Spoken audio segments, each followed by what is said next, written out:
Hello students, मैं doctor Purnima Srivastava, KLDAV PG college Roorkee आज आपके साथ वैलिडिटी एंड इट्स टाइप्स, वैधता एवं इसके प्रकार के विषय में डिस्कस करूंगी। जब भी हम उत्तम परीक्षण की बात करते हैं तो उसकी बहुत सारी विशेषताएं हमारे समक्ष आती हैं। जो सबसे प्रमुख विशेषता के रूप में हमारे समक्ष है वो है वैधता। तो आज हम इसी के विषय में डिस्कस करेंगे। तो चलिए सबसे पहले ये डिस्कस करते हैं कि वैधता किसे कहते हैं। Validity of a test is its ability to measure what it seeks to major.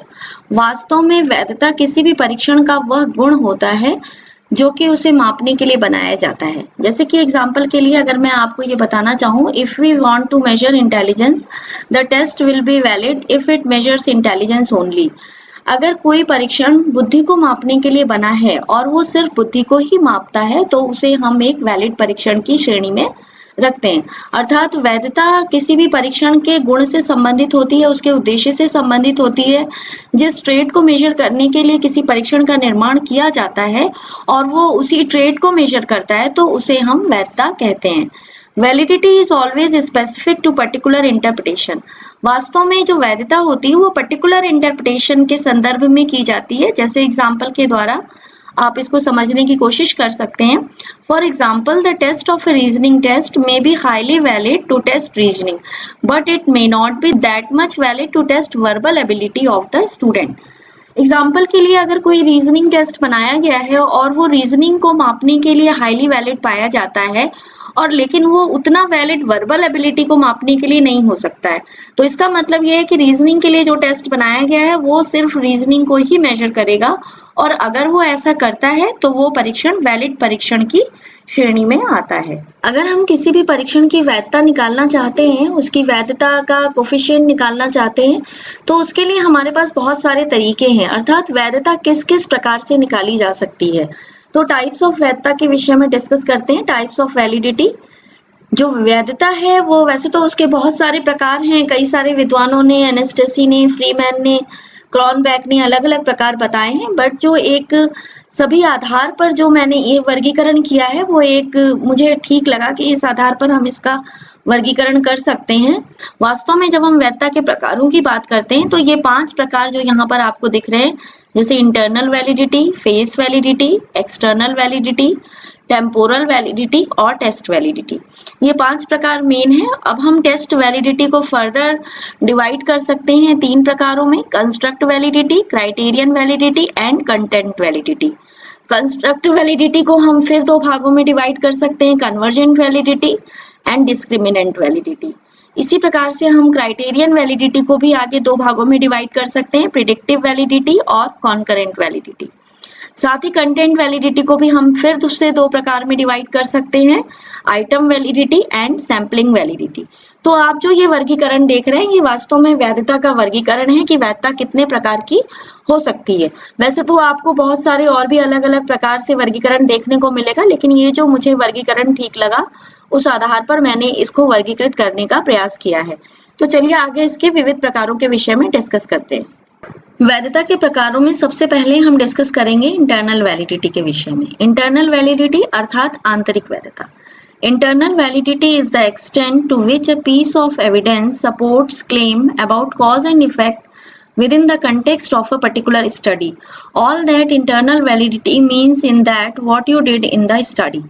Internal validity का तात्पर्य ये होता है कि जब हम कोई स्टडी करते हैं तो वो एक पर्टिकुलर कंटेक्स्ट में की जाती है, अर्थात उसके लिए डेटा, सैंपल और सिचुएशन डिसाइड की जाती है।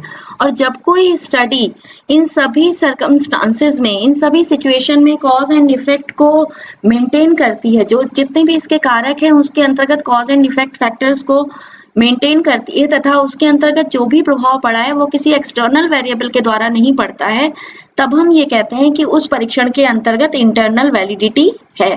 वैधता के दूसरे प्रकार के रूप में डिस्कस करते हैं एक्सटर्नल वैलिडिटी के विषय में। एक्सटर्नल वैलिडिटी अर्थात बाह्य वैधता।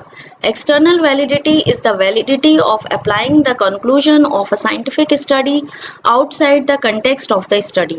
बेसिकली एक्सटर्नल वैलिडिटी का तात्पर्य ये होता है कि जब हम किसी साइंटिफिक स्टडी के कंक्लूजन को, उसकी फाइंडिंग को दूसरे कंटेक्स्ट में प्रशासित करें।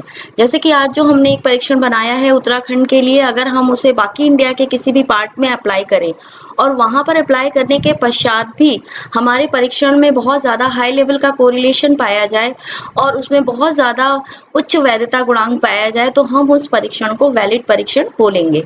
It is more important for the test to have external validity because this directly affects the usefulness of the result of the study. क्योंकि जो भी परीक्षण एक मानकीकृत परीक्षण बनाया जाता है वो एक पर्टिकुलर एरिया के लिए नहीं बनाया जाता है, उसका सैंपल वो एरिया हो सकता है, लेकिन बाद में अगर लॉन्ग रन में हम देखें तो उसे हम कहीं पर भी अप्लाई कर सकें, ऐसा परीक्षण बनाने का उद्देश्य होता है। तो ये बहुत इंपॉर्टेंट होता है कि किसी भी परीक्षण की एक्सटर्नल वैलिडिटी को निकाला जाए और वो डायरेक्टली हमारे रिजल्ट को प्रभावित करता है। नेक्स्ट बात करते हैं फेस वैलिडिटी की। फेस वैलिडिटी अर्थात रूप वैधता। Face validity is the degree to which a procedure, especially a psychological test or assessment, appears effective in the terms of its stated aim. किसी भी परीक्षण को देख करके जो एक अनुमान लगाया जाता है कि वो परीक्षण उसी चीज को मापने के लिए बनाया गया है जिस चीज को मापने के लिए उसका निर्माण किया गया है।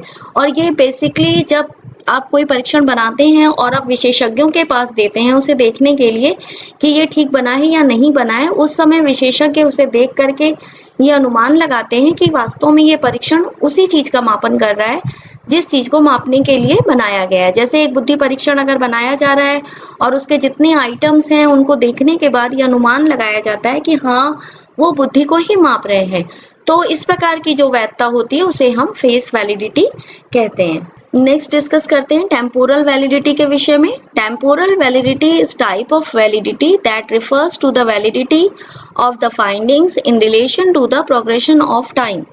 बेसिकली इसे हम अस्थायी वैधता भी कहते हैं। इसका समय के साथ सीधा संबंध होता है। आज जो परीक्षण हमने बनाया है वो कुछ समय बाद हो सकता है उसके रिजल्ट इतने ज्यादा प्रभावी ना हो, तो इसलिए टेम्पोरल वैलिडिटी निकाली जाती है कि आज जो परीक्षण बनाया जा रहा है उसके अंतर्गत अगर टेम्पोरल वैलिडिटी पाई जाती है तो इसका तात्पर्य ये है कि समय के साथ उसकी वैधता घटेगी नहीं बल्कि वो विद्यमान रहेगी। अर्थात कुछ समय बीत जाने के बाद भी जो परीक्षण है उसके अंतर्गत कितनी ज्यादा वैधता है, इस चीज को निकालने के लिए हम टेम्पोरल वैलिडिटी का सहारा लेते हैं। वैधता के अगले प्रकार के रूप में टेस्ट वैलिडिटी आती है। Test validity is the extent to which a test accurately measures what it suppose to measure.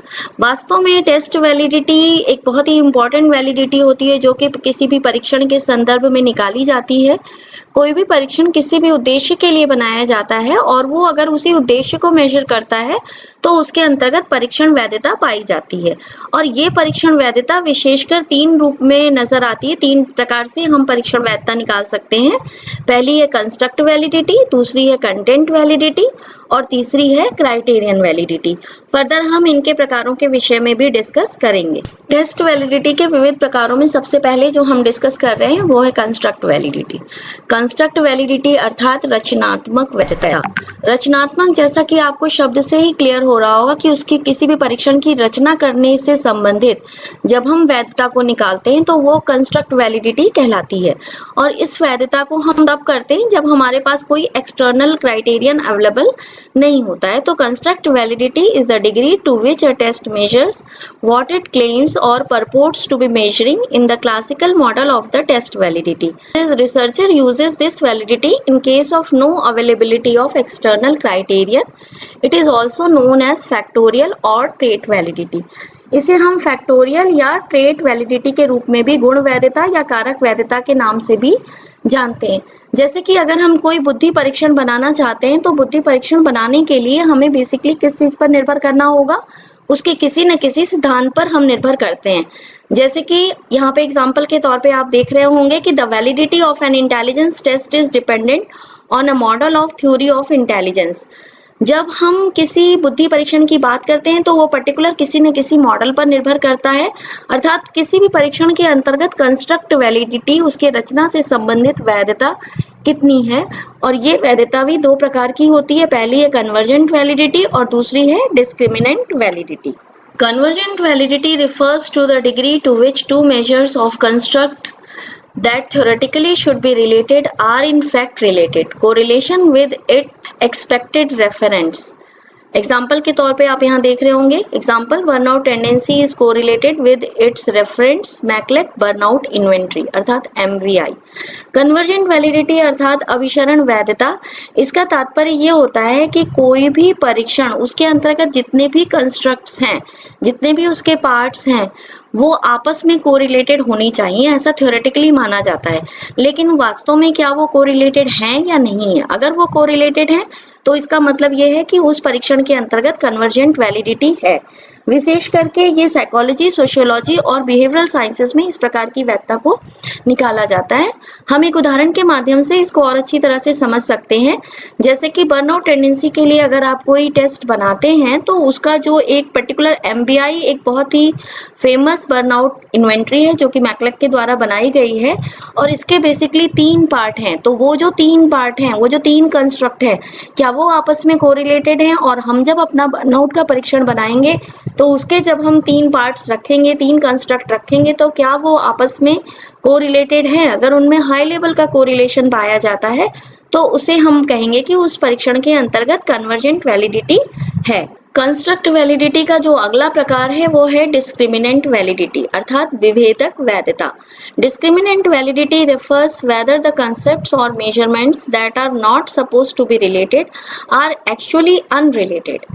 वास्तव में विभेदक, जैसा कि नाम से ही स्पष्ट है कि विभेद करना, अगर 2 मेजर जो कि हम ऐसा मान के चलते हैं कि ये आपस में संबंधित नहीं होंगे। जब भी हम डिप्रेशन का नाम लेते हैं तो बहुत सारे शब्द हमारे माइंड में आ जाते हैं, जैसे टेंशन, स्ट्रेस, एंग्जाइटी आदि।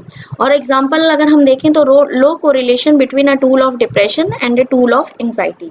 अगर हम डिप्रेशन का कोई टूल बनाते हैं और एक एंग्जाइटी का कोई टूल है, अगर दोनों के बीच में बहुत हाई लेवल का कोरिलेशन आता है तो इसका मतलब ये है कि वो एक दूसरे के समानार्थी परीक्षण बने हुए हैं, उनके परीक्षणों में आपस में सहसंबंध है, जबकि ऐसा नहीं होना चाहिए। डिप्रेशन का टूल और एंग्जाइटी के टूल के बीच में सहसंबद्धता नहीं पाई जानी चाहिए, दोनों के बीच अंतर होना चाहिए। जब इस प्रकार का अंतर निकलता है तो ये कहा जा सकता है कि उस परीक्षण के अंतर्गत विभेदक वैधता है। अभी हमने कंस्ट्रक्ट वैलिडिटी के 2 प्रकारों के विषय में डिस्कस किया, जो कि कन्वर्जेंट वैलिडिटी और डिस्क्रिमिनेंट वैलिडिटी थे। अब हम इस स्लाइड में डिस्कस करेंगे कंटेंट वैलिडिटी के विषय में। कंटेंट वैलिडिटी अर्थात विषय वस्तु संबंधित वैधता।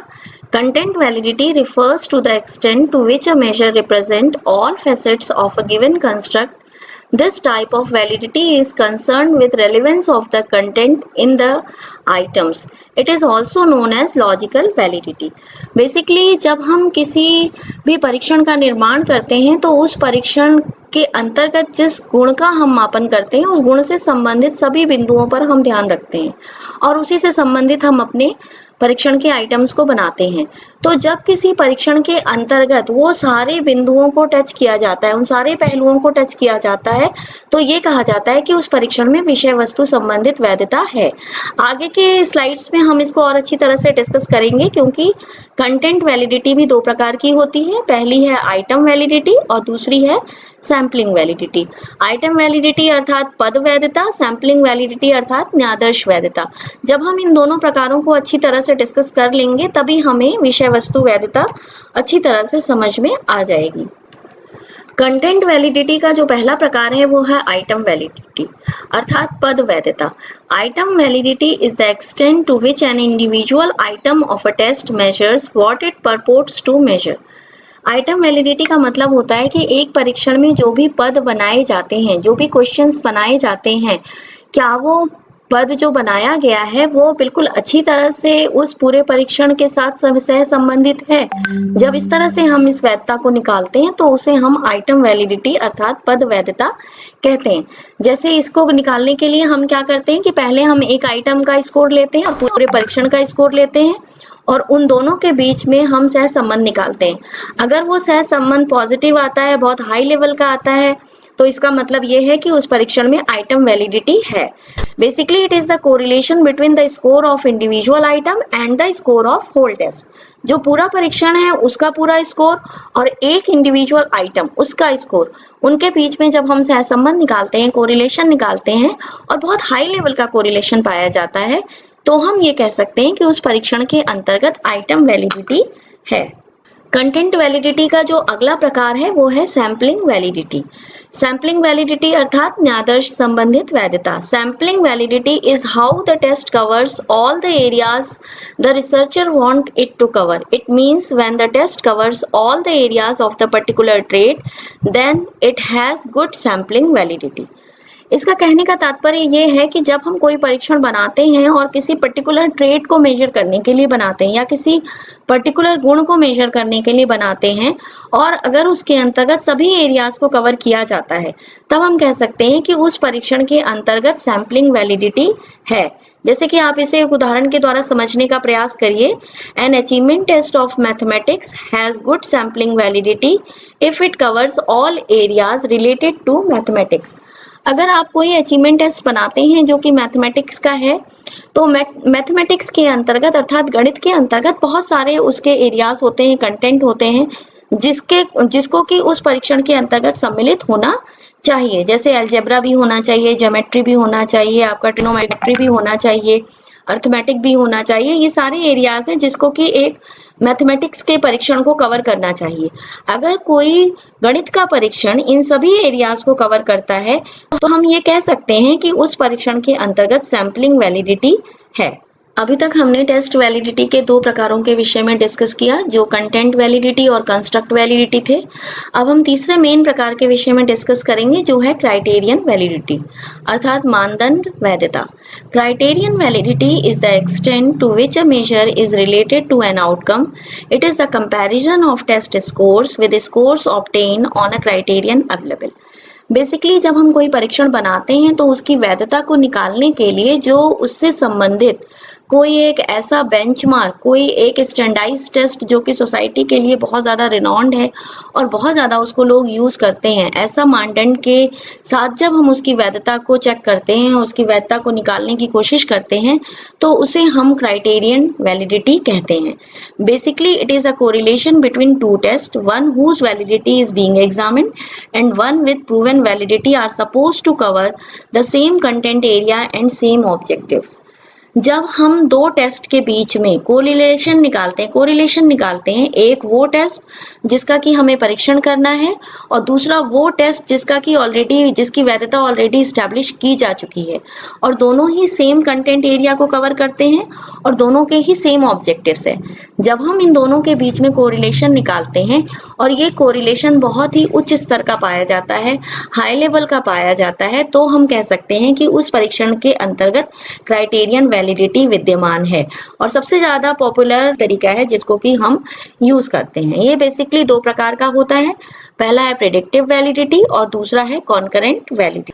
क्राइटेरियन वैलिडिटी के दो प्रकार होते हैं, प्रेडिक्टिव वैलिडिटी और कॉन्करेंट वैलिडिटी। सबसे पहले हम डिस्कस करते हैं प्रेडिक्टिव वैलिडिटी के विषय में। Predictive validity is the extent to which a score on a scale और test predicts the score on some criterion measure. Basically क्या होता है कि जब हम किसी जॉब के लिए या किसी भी कोर्स के लिए आज जो हम प्री टेस्ट कराते हैं और वो प्री टेस्ट उसकी वैलिडिटी कैसे डिसाइड होती है, बाद में जब कोर्स कंप्लीट कर लिया जाता है और उस कोर्स के कंप्लीशन के बाद अगर वो जिसका हमने सिलेक्शन किया था वो सही ढंग से उस कोर्स को फुलफिल कर लेता है, तो इसका तात्पर्य यह है कि उस परीक्षण के अंतर्गत पूर्व कथन वैधता थी। जैसे कि आप इस एग्जाम्पल से इसको समझने की कोशिश करिए। Correlation between pre medical test and final MBBS। एक जब डॉक्टर का सिलेक्शन किया जाता है तो उसके लिए प्री मेडिकल टेस्ट ऑर्गेनाइज कराया जाता है और उसके आधार पर कुछ बच्चों को सिलेक्ट करके उन्हें MBBS करने के लिए भेजा जाता है। तो आज जो हमने परीक्षण कराया उसके स्कोर पर हमने फ्यूचर के डॉक्टर सिलेक्ट किए और उन्हें हम पढ़ने के लिए भेज देते हैं। बाद में जब वो फाइनल MBBS कर लेते हैं तो आज के परीक्षण का स्कोर और उस समय फाइनल MBBS के स्कोर को जब हम आपस में सहसंबंधित करते हैं, उनके बीच में कोरिलेशन निकालने की कोशिश करते हैं और वो बिल्कुल हाई लेवल का उनके बीच में कोरिलेशन पाया जाता है, तो इसका तात्पर्य यह है कि उस परीक्षण के अंतर्गत प्रेडिक्टिव वैलिडिटी अर्थात पूर्वकथन वैधता है। इसको दूसरे एग्जांपल से समझने की कोशिश कीजिए, CAT scores and job performance. जो कैट स्कोर्स होते हैं और बाद में जो जॉब में हम परफॉर्मेंस देते हैं, उन दोनों के बीच में अगर सहसंबंध पॉजिटिव पाया जाता है, हाई लेवल का पाया जाता है, तो इसका तात्पर्य यह है कि उस परीक्षण में पूर्वकथन वैधता है। क्राइटेरियन वैलिडिटी का अगला प्रकार है कंकरेंट वैलिडिटी। कंकरेंट वैलिडिटी अर्थात समवर्ती वैधता। समवर्ती वैधता को हम इस प्रकार से समझ सकते हैं, concurrent validity measures how well a new test compares to an well established test. It indicates the amount of agreement between two different assessments. Basically concurrent validity का मतलब है कि आज जो परीक्षण बनाया गया है और जो एक वेल एस्टेब्लिश्ड टेस्ट है, उन दोनों के स्कोर्स के बीच में अगर बहुत हाई लेवल का सहसंबंध पाया जाता है तो हम ये कह सकते हैं कि उस परीक्षण में कॉन्करेंट वैलिडिटी है. आप इसको इस तरह से समझ सकते हैं कि दो सेम ऑब्जेक्टिव के आधार पर बनाए गए परीक्षण, एक जो पहले बनाया जा चुका है और एक जो आज बनाया गया है, उन दोनों को अगर हम सेम ग्रुप पर एडमिनिस्टर करते हैं, दोनों के हम स्कोर्स को ले लेते हैं और उन दोनों स्कोर्स के बीच में जब हम कोरिलेशन निकालते हैं और वो कोरिलेशन बहुत हाई लेवल का पाया जाता है, तो हम ये कह सकते हैं कि उस परीक्षण के अंतर्गत कॉन्करेंट वैलिडिटी है. इसको आप इस एग्जांपल से समझ सकते हैं, correlation between the new test and other standardised test with same purpose. जैसे आप इसे एक इंटेलिजेंस टेस्ट के उदाहरण के साथ समझ सकते हैं या पर्सनालिटी के टेस्ट के साथ समझ सकते हैं. अगर हम एग्जाम्पल दें इंटेलिजेंस टेस्ट का, तो इंटेलिजेंस टेस्ट के लिए स्टैनफोर्ड बिने का जो टेस्ट है वो एक बेंचमार्क माना जाता है. तो वो परीक्षण और आज हमने जो परीक्षण बनाया है, उन दोनों को हम सेम ग्रुप पर देते हैं और देने के बाद दोनों के ही स्कोर्स में हम कोरिलेशन निकालते हैं. और अगर कोरिलेशन बहुत हाई लेवल का पाया जाता है, पॉजिटिव पाया जाता है, तो इसका तात्पर्य यह है कि उस परीक्षण के अंतर्गत कॉन्करेंट वैलिडिटी है. तो इस प्रकार से ये दोनों प्रकार हमने यहाँ पर डिस्कस किए, predictive validity and concurrent validity. तो इस प्रकार से आज मैंने आपको इस वीडियो के माध्यम से ये समझाने का प्रयास किया कि वैधता क्या होती है, वैधता किसे कहते हैं और वैधता कितने प्रकार की होती है. आई होप आपको अच्छी तरह से समझ में आ गया होगा कि वैधता कितने प्रकार की होती है, ताकि जब कभी आप कोई परीक्षण बनाएं या अपनी रिसर्च में वैधता आपको निकालनी हो तो उस समय आप वैधता को अच्छी तरह से निकाल सकें. Thank you very much.